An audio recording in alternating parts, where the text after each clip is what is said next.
Schön bist du wieder da, Teil 3. Immer noch der Dennis, der da hückelt. Wir gehen gerade rein. Wenn du das erste Mal jetzt klickst und dir vielleicht denkst, wow, Maui, wo ist das Intro, wo ist das, wo ist denn Dennis das Intro? Geh doch 2 Videos retro, dort siehst du den ersten Teil, gefolgt vom zweiten, dann hast du gerade den Überblick, wie, was, wo. Und dann kannst du nachher gerade weitergehen und da hinhören, um was es noch so geht.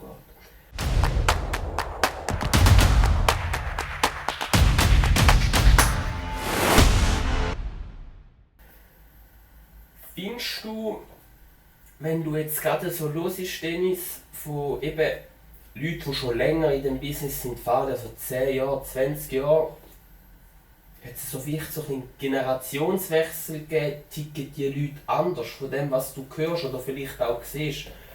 Denkst du, früher war es einfacher gewesen, zum Fahrschule gehen wie heute oder gerade umgekehrt schwieriger? Wie siehst du das?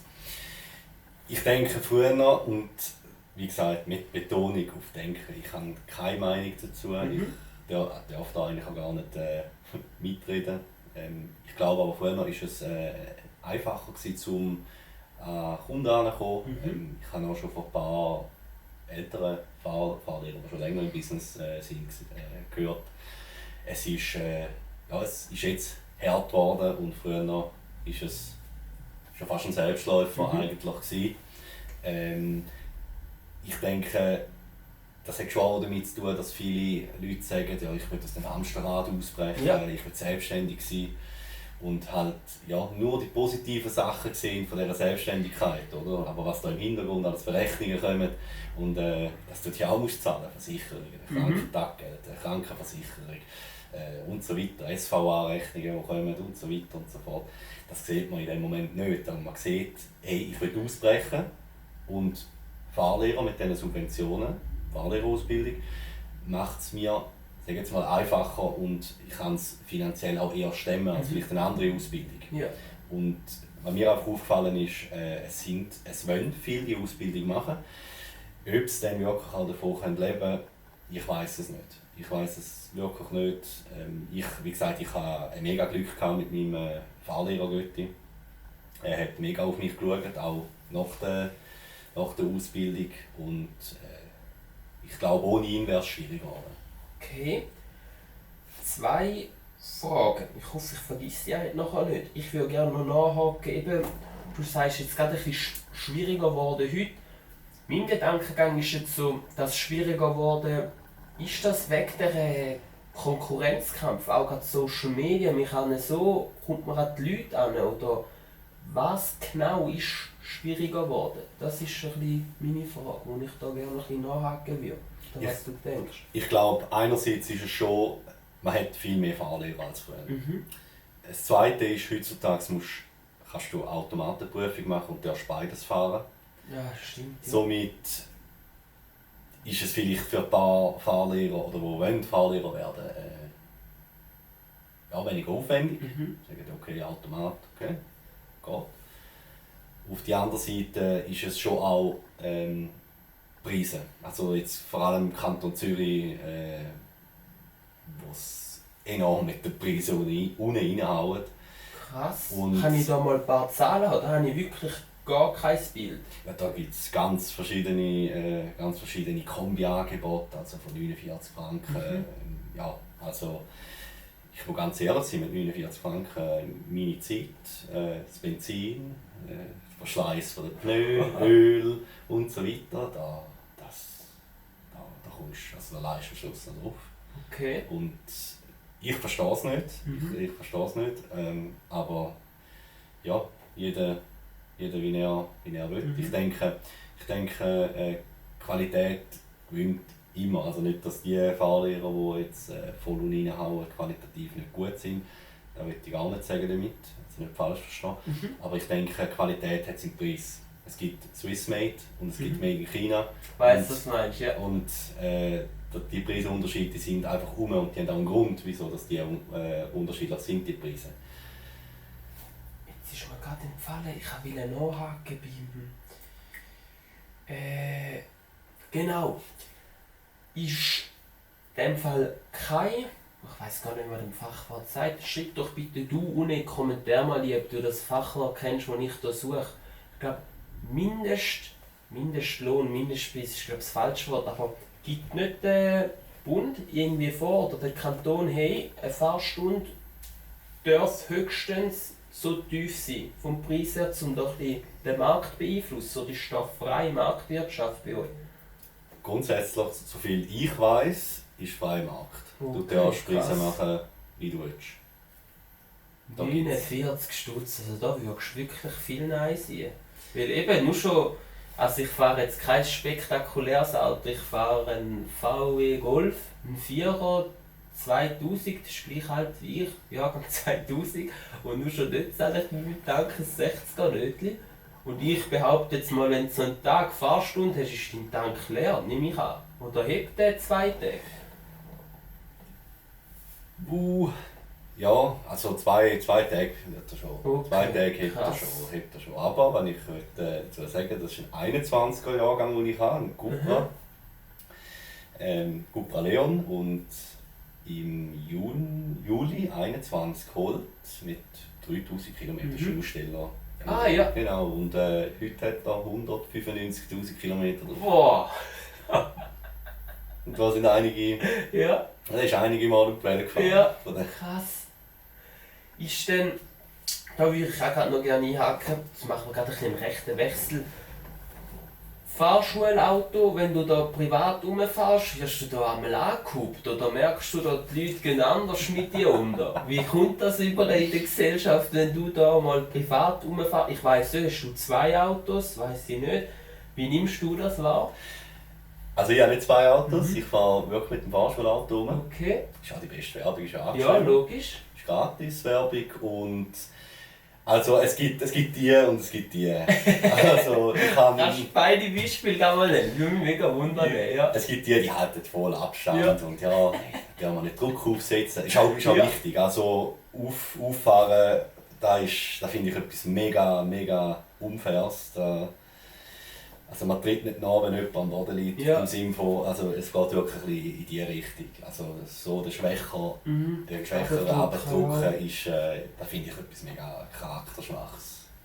Und dann gibt es aber eben auch die, auch wenn ich allein unterwegs bin und es ist 80, hat Tempomat 83, ja, die überholt. Boah! Die hat aber überholt. Da gehst du dann einmal Kopfschütteln einfach, oder was sind da so Gedankengänge? Weil eben, du kannst ja nicht... Ich stelle mir dann vor, da würde man gerne einmal, weißt du, so leicht Hupiretto geben, aber eben, du bist angeschrieben, du musst aufpassen, wie du reagierst. Abschlucken und... Ich hoffe, ich da vorne zum Blitz. Simple Lösung, ja. Nein, das ist einmal etwas, das denke ich mir einmal auch viel, wenn ich auf der Autobahn fahre. Und dann sehe ich da Leute, die da wirklich am Arsch kleben von diesen... Das ist gefährlich. Das ist brutal gefährlich. Ich Brutal. finde es wirklich asozial pur, wirklich. St. Gallen machen jetzt mittlerweile Abstandsmessungen. Ah, Dass wenn du den okay. Abstand nicht einhaltest, kommst du einen Brief über von der Polizei. Ah, krass. Ja. Aber das finde ich okay. Ist gut so. Weil Ja. so, die Leute sollte man sein lassen. Die sind am Lernen, wir alle sind mal am Lernen gewesen. Genau, und jede lange Reise beginnt mit dem ersten Schritt. Genau, genau. Jetzt muss ich gerade noch schnell spienzeln. Ich hätte noch eine coole Folgefrage gehabt. Genau. Klassisches Beispiel. Bist in einer Fahrstunde und jetzt blitzelt es mal. Wie wird das geregelt? Kommen dir da... Weiss der Strassenverkehr, Fahrstunde, sehen Sie noch auf dem Foto, hast du gerade ein Lernende dran gewesen. Machen wir Prozent drauf oder ist das gnadenlos? Gnadenlos, da gibt es keine Ausnahmen. Da gibt es keine Ausnahmen. Gibt's keine Ausnahmen? Nein. Wie wird das geregelt nachher bei dir jetzt? Also grundsätzlich ist es so, ich habe ja die Möglichkeit zum Eingreifen. Stimmt, ja? Ich habe die Verantwortung. Aha. Also geht sogar Buß auf dich? Richtig. Ah, wirklich? Richtig. Das habe ich nicht gewusst. Krass. Ich habe die Verantwortung und ich habe die Möglichkeit zum Eingreifen. Ui. Und wenn Ja. ich nicht eingreife, Ja, bin ich ja quasi Mittäter. Ja. Fast schon. Ja. Und die Busse, ja, die komme ich über. Ich bin wirklich davon ausgegangen, dass der Fahrlehrer wie geschützt ist. dass wenn es jetzt blitzt, das, ja, Fuß muss einfach gezahlt werden. Quasi Vermerkt werden vielleicht beide, aber zahlen muss wirklich der fährt. Nein, nicht gewusst, der Fahrlehrer. Also ich handhabe so, und ich habe es so auch in den AGBs, ja extra AGBs gemacht, damit wir auch einen Orientierungspunkt haben. Eben, ich habe die Verantwortung schlussendlich für das Auto, aber wenn ich merke, hey, man sieht da vorne einen Blitz und er gibt noch extra Gas, dann ist es natürlich klar, oder? Dann zahle ich das ganz sicher nicht. Ja. Jetzt ist vielleicht gerade bei dir der Gedankengang, ja, wie willst du da reagieren, wenn es einen Blitz hat oder so etwas, was mir mega geblieben ist. Also Fahrlehrer allgemein, hey, ich habe keine Ahnung wie ihr, ich sage bewusst ihr, weil ich bin im Militär, bin ich bei den Möttis gsi. Shoutouts an meine Mötti-Homies. Ich hatte dort auch einen Fahrlehrer, den Frank. Also das, was ihr seht, das ist einmal wirklich fast schon, mir hat das Gefühl, ihr sind da wirklich Verkehrskameras, ihr seht alles. Das ist wirklich krass, wie kommt man zu dem, ich stelle mir vor, wenn man anfängt Auto fahren, ist der Blick so und mit den Jahren geht er immer mehr raus. Aber bei euch habe ich das Gefühl, ihr seid wie Eulen, wo alles, ihr seht alles. Ist da wirklich die Erfahrung viel, die mitspielt, oder kennt man einfach die Straßen und Strecken mit der Zeit so gut auswendig? Was ist da der Grund für das? Ich denke schon einiges an Erfahrung. Selber genug lang allein unterwegs gewesen und für mich geschaut. Jetzt habe ich aber noch viel größere Verantwortung. Ich muss für zwei schauen. Und dass da das Verantwortungsbewusstsein und also ich mag mich erinnern, als ich angefangen habe mit den ersten Fahrschülern als Praktikant, da hatte ich glaube am ersten Tag 4 Lektionen gehabt. Also zwei Doppellektionen. Ja. Ich bin heim geschlafen nachher. Boah, so durch, okay. Ja, so durch gewesen. Ja. Und ja, du musst wirklich alles schauen und es ist auch völlig etwas Neues, weißt? Vorher warst du allein und du weißt nicht, wie der Fahrschüler reagiert. Ja. Mittlerweile sitzt du rein und hast auch einen gewissen Erfahrungswert, wie das etwa wird laufen. Und eben, du darfst nie vergessen, du hast immer die Möglichkeit zum Eingreifen, du hast immer die Möglichkeit zum Unterstützen. Von dem her, aber es ist tatsächlich so. Ich mache manchmal Listen, also manchmal, eigentlich auf Prüfungsstrecken, mache ich immer Listen auf WhatsApp und schreibe auf, was nicht so gut ist. Ja. Damit man für nächstes Mal weiss, hier dem muss man noch viel. Und oft schreibe ich die Liste und dann sehe ich, hey, die Blicke, die sind jetzt einfach nicht gemacht worden. Ja. Und dann sage ich, du, wäre noch gut, wenn wir schauen, oder? Und dann sagt er, hey, wie hast du jetzt das gesehen? Ja, du bist doch jetzt so am Schreiben. Wir haben den unten dran Spiegel. Und nur weil ich da am Schreiben, wie heisst das nicht, dass ich nicht beobachte. Ja, schon klar. Also, dass ich da voll abwesend bin, überhaupt nicht, gar nicht. Also ich habe alles jederzeit voll im Griff. Ja. Ist wieder ein Härtewechsel. Jetzt gerade, wenn man den Blick nochmal anschaut, mehr auf die Unterstützung, die ihr bekommt, nebst dem, was du alles selber mitbringst. Findest du, könnte der Staat oder die Gesellschaft allgemein euch Fahrlehrer ein bisschen mehr helfen? Mit irgendeiner Möglichkeit, zum Beispiel Subventionen ein bisschen mehr gut tun oder bewusst in den Markt eingreifen? Gerade jetzt die Preise, die wir genannt haben, die Leute, die unten eindrucken mit den Preisen 49, das hat Auswirkungen, wenn Kilometer neben da eine Fahrschule macht, die 100 kostet. Hättest du da einen Wunsch, oder dass das irgendwie geregelt wird, oder ist dir das egal? Wie ist deine Haltung so zu dem Thema? Das ist jetzt eine sehr spannende Frage, weil ich sehe auch immer die Umkehrseite. Ich bin nicht so der Fan davon, dass der Staat zu fest eingreift, sondern so freie Marktwirtschaft, freies Leben, eben Hamsterrad ausbrechen und so Sachen. Bin ich offen und ein Befürworter. Da stehe ich dazu. Mega schön. Du musst dich schnell einhaken. Magst du dich noch daran erinnern? Der Vasco hat das Gleiche gesagt. Ich finde es schön, sind wir da wieder zwei, die gleiche Meinung vertreten. Mega cool. Ausbrechen. Sorry, ich übergebe das Wort wieder dir. Und solange es ja läuft bei jemandem, dann hat er nicht so Gedanken auch. Aber ich sehe es natürlich schon auch, wenn man so dermaßen einhält, dass da Kunden sagen, hey, ich muss aufs Geld schauen, ich bin der Lehrer, ich muss auch ja, ich muss ja auch ein bisschen auf mich selber schauen. Den Punkt sehe ich natürlich schon auch. Also ich glaube, für mich, ich würde jetzt wahrscheinlich nicht allzu böse sein, wenn jetzt heute der Staat würde sagen, hey, mindestens 80 Franken oder mindestens 70 Franken oder was es dann halt auch ist. Ja, der Umkehrschluss wäre dann halt einfach eben ein Eingriff von der freien Marktwirtschaft. Ja, stimmt. Und mir gut, finde ich. Bin ich eben auch nicht so der Fan davon. Ich denke, ich glaube an den gesunden Menschenverstand und an die Leute, die selbstständig sind, die selber rechnen können, hey, kann ich denn so auch noch meine Miete zahlen oder meinen Traum von einem Haus verwirklichen oder einem Hund noch das Futter kaufen, langt das? Ja, ich vertraue da wirklich noch auf das und hoffe, dass es stabil bleibt.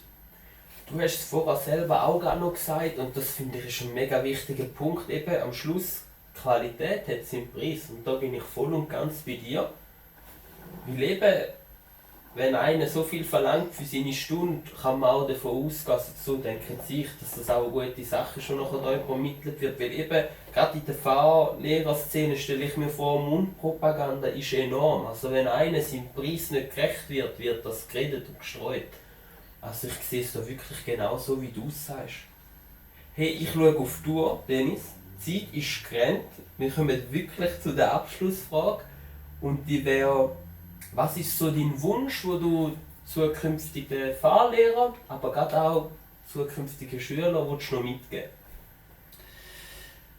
Ja, zukünftige Schüler hoffe ich natürlich, dass so viel wie möglich zu mir kommen, damit ich so lange wie möglich von dem leben darf. Ich wünsche jedem Fahrlehrer, dass er von diesem Job kann leben, wenn das sein Lebensinhalt, wenn das sein Wunsch ist, seine Passion. So, und ja, grundsätzlich, man soll leben vom Job und wir gehen alle arbeiten, damit wir die Rechnungen zahlen können. Ich auch, auf jeden Fall. Und habe aber einen Job gefunden, wo ich bin nie Fußballprofi geworden. Ich wäre gerne Fußballprofi geworden. Aber ich habe von dir rausgehört, eben die Leidenschaft und die spürt man auch. Du hast genau. eine Leidenschaft als Fahrlehrer. Genau, und ich habe das Hobby zum Job machen. Ich habe es mit Fußball nicht geschafft, aber jetzt ist es mit Fahrlehrer so geworden. Und ja, ich könnte mir nichts anderes vorstellen als Mega schön. Genau. Mega schöne letzte Worte, ihr hört es wieder. Mach deine Leidenschaft und es wird nicht einfach, aber es geht und es kommt. Wirklich mega wertvoller Input wieder von dir. Dennis, ich habe mega Freude, dass du da warst. Danke viel mal. Ja, ich danke. Hey, wenn du wissen willst, wo du den Kollegen findest, schau schon in die Bio ein. Wir verlinken alles. Schneller ist der geschwinder, sonst hast du nachher die blöden Termine. Hey Dennis, danke vielmals. Ich danke dir, das war cool. Merci vielmals. Danke, bist du auch wieder dabei gewesen. Und wir sehen uns nächste Woche wieder. Hau rein und Peace!